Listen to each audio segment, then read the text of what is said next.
Good morning. This is Craig. We're going to talk about using Camera Raw and adjusting a photograph, as well as trying to adjust for kind of the fisheyeing and the lens distortion in this photograph. So I thought this was a good candidate. I took this of a chair, this picture of a chair I built, and I was pretty close, and you can see the middle is kind of fisheyed where it's ballooned out in the middle. The outside's a little distorted too. There's a lot of keystoning in here. So let's start with a filter here, and let's go to the lens correction. And this opens up a second dialog box. And in here, we can correct for the geometric distortion, which would be kind of like that, that fisheyeing in the lens, the vignette, which would darken the edges. This lightens them a little bit when you turn this on. The vignette is kind of the glow around the outside or the darkening around the outside. So in here I have it set to auto, and what we will do is we're going to select the camera. I shot this with a Canon T5. The closest you can come to in here is the Canon T1. If I click on all, I don't know if it'll give me a little more. It's mostly just the high-end Canons I've found that are available in here, which is okay. I think that the T1 is going to give me a pretty good selection of all of the T1s, and you can see that it's already adjusting it. It also allows you to choose your lens model, and the basic lens that comes with most cameras with your SLR or DSLR kit is an 18 by 55. This 18 by 50 millimeter should do just fine, and that adjusts it just a little bit. So it's kind of hard to see kind of the before and after. I'm going to click OK. Oh, by the way, you can also go into custom here, and you can remove distortion this way as well, manually. So see how it's reversing that fisheye? Here it's going to add fisheye to it. So I think if I want to take just a little bit of that fisheye out, just a little bit more, I'm going to go like this 8, knowing that if I distort the background a little bit, that's okay, because this is the part of the photograph I'll crop down to. All right, and in here you can also move some perspective. This really goes like one way or another.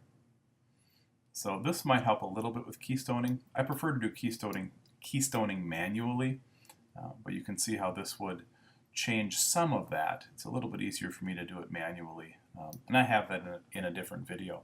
So I'm going to click OK. And you can see I'll Command Z, see how it adjusted mostly the background, but a little bit over here. See how this is moving?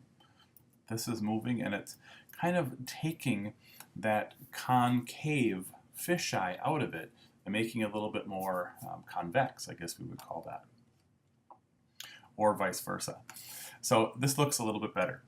Still, to me, not perfect. I still have a lot of what we call keystoning in here, and this would be kind of upside down keystoning, where these legs, instead of being straight, they all go down to a true perspective, which would be our 3-point perspective. So what I'll do is I'm going to just type Command T to transform, and I will adjust these by holding one corner at a time. I'll adjust by holding my Command key down. Your double arrow goes to a single arrow, and I can pull these in. I'll pull these in. Now I don't want to take all of the perspective out of it. Now notice also when I'm pulling this in, it's getting taller, so it looks a little bit odd. So I'm going to make it less tall, and I'm using my eye because I know what the chair kind of looks like. Pull this in just a little bit more. And a little bit of this keystoning is okay with me, but I don't want a ton. All right, and then when you're ready, just type a return. And that looks like it corrected it pretty well. So now I'm just going to be left with cropping. I'll crop in here, and most likely for this picture, I will drop the entire background, so I won't have any of the workshop in here to get rid of all of this. But until I path it, this is how I'll I'll keep it. Type a return, and there. That looks, to me, much better.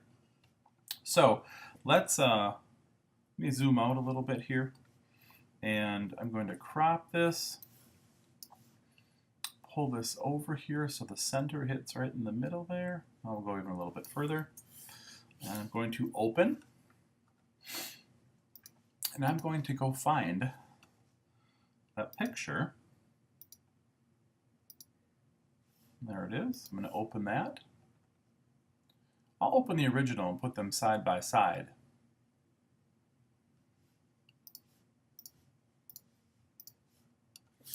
I wonder what I did wrong there. I'm sure it was something that the operator did.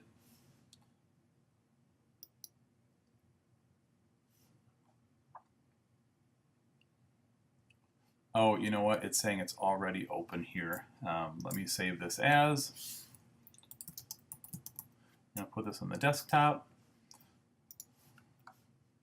That's fine. Now I can go open this.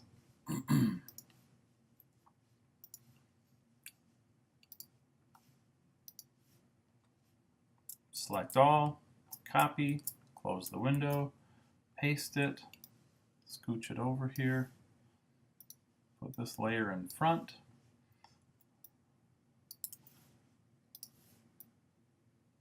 And now you can see the difference here. I'm going to make this one just a little bit smaller so it's comparable. But now you can see the difference.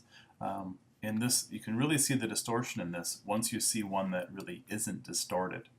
So that's how I take a photograph and fix kind of that fisheyeing with a lens distortion, and how I fix the perspective and the keystoning by just using transform and moving the corners in and out. Thank you. Thank you for watching this video. If you liked it, please go to my YouTube channel and subscribe. And if you'd like to see more tutorials here, I also have a lot of tutorials over on craigkuntz.com. So go there and check out tutorials on graphic design, woodworking, and web design. Thank you.